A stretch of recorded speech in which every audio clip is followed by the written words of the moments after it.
मेरे ससुर जी जब खाना लेकर ननद के कमरे में जाते हैं तो 3-4 घंटे के बाद में ही बाहर आते हैं। और जब वह बाहर आते तो पूरे पसीने से भीगा रहते थे। उनका हुलिया खराब होता था। मैं हैरान हो जाती थी कि ससुर जी अपनी ही बेटी को रोज खाना देने क्यों जाते हैं और किसी को जाने क्यों नहीं देते। एक दिन इस राज को जानने के लिए मैं ननद के कमरे में छुप गई, और जो कुछ मैंने देखा वह देखकर तो मेरे होश ही उड़ गए। क्योंकि ससुर जी तो खाना देने के बहाने ननद के साथ। हेलो दोस्तों, मेरा नाम सुलोचना है। मैं 25 साल की एक शादीशुदा औरत हूँ। मेरी शादी को अभी कुछ ही दिन हुए हैं दोस्तों। मैं बिहार की रहने वाली हूँ। आज जो मैं आपको कहानी सुनाने जा रही हूँ वह सत्य है दोस्तों। अगर आप इस चैनल पर नए हैं तो चैनल को सब्सक्राइब कर लें।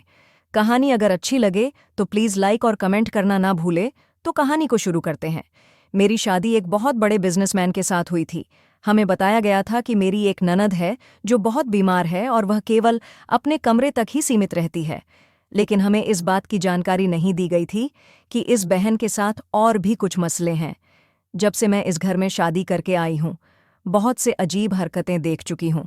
आज सुबह की ही बात है। मैं अपनी ननद को नाश्ता देने के लिए खड़ी हुई थी।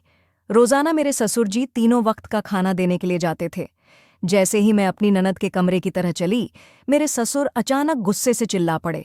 उन्होंने कहा, खबरदार, आइंदा से यह हरकत करने की कोशिश मत करना, नहीं तो मुझसे बुरा कोई नहीं होगा। उनकी दहाड़ सुनकर मेरा तो जिस्म ही काम उठा था। मेरे पति फौरन ही अपनी जगह से खड़े हो गए और अपने पिताजी को चुप रहने का इशारा करने लगे, जबकि मैं बुरी तरह सहम गई थी। ससुर जी का ऐसा रूप देखकर मैं इतना ज्यादा डर गई थी। मैं मन ही मन यही सोच रही थी कि मेरी शादी कहाँ हो गई है। फिर मैं वहां से हटी और किचन के अंदर चली गई। फिर थोड़ी देर बाद ही मेरे पति पीछे से आ गए और मुझे अपनी बाहों में भरते हुए बोले, क्या हुआ? मेरी जान इतनी उदास क्यों हो? मैंने आंसू छलकाते हुए कहा, कुछ भी तो नहीं। और फिर मैं उनसे चिपक गई। फिर मेरे पति ने समझाया कि पापा की बातों का बुरा मत मानो। उन्होंने दीदी को सारी जिम्मेदारी खुद ही ले रखी है। वह दीदी से इतने क्लोज हैं कि उनका सारा काम खुद ही करना चाहते हैं। मैंने उनकी बात सुनी।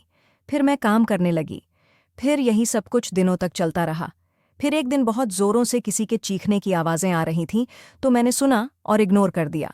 लेकिन किसी की चीखने की आवाज़ इतनी तेज़ थी कि मुझसे रहा नहीं गया और मैं यह सब देखने के लिए बाहर गई। फिर मैंने देखा, अरे ये क्या, ये आवाज़ है तो मेरी ननद के कमरे से आ रही थी। मैं दरवाजे के पास खड़ी हो गई थी। मैंने देखा मेरे ससुर जी ननद जी के कमरे में थे और उनके सारे कपड़े पसीने से भीगे हुए थे और कपड़ों पर सिलवटें पड़ी थीं। मेरे ससुर ने मुझे देख लिया था।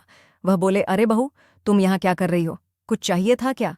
मैं सहमी सी खड़ी थी और कुछ बोली नहीं। तभी ससुर जी ने चिल्लाते हुए कहा, अपने काम से काम रखो, आज के बाद यहाँ दिखाई मत पड़ना।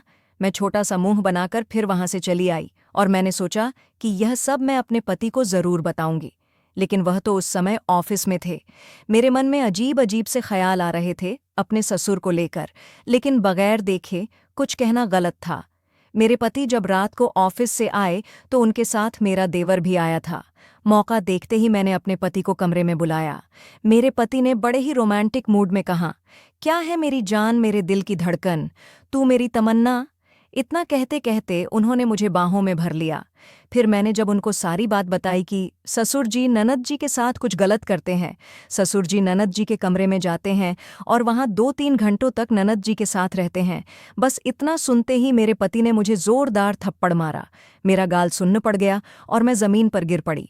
मैं रोने लगी कि ऐसा मैंने क्या कह दिया कि आपको इतना बुरा लग गया। फिर मेरे देवर से मेरा रोना नहीं देखा गया। तब उसने सारी सच्चाई बताई। उसने बताया कि वहां कमरे में मेरी बहन नहीं, मेरी सौतेली माँ है। मेरे पिताजी ने 2 शादियां की थीं। मेरी दूसरी माँ दिमागी रूप से पागल है, इसीलिए पापा उनको कमरे में बंद करके रखते हैं, क्योंकि वह कभी भी किसी को भी चोट पहुंचा सकती है। इसलिए पापा ने आपको भी कमरे में जाने से मना कर दिया था। यह सब सुनकर मेरे तो होश उड़ गए कि मैं कितना गलत सोच रही थी। मैंने अपने पति से माफ़ी मांगी। इसीलिए कहते हैं कि बगैर सोचे समझे किसी के लिए गलत राय कायम न करें। तो दोस्तों, आपको यह कहानी कैसी लगी? प्लीज़ कमेंट में ज़रूर बताइएगा।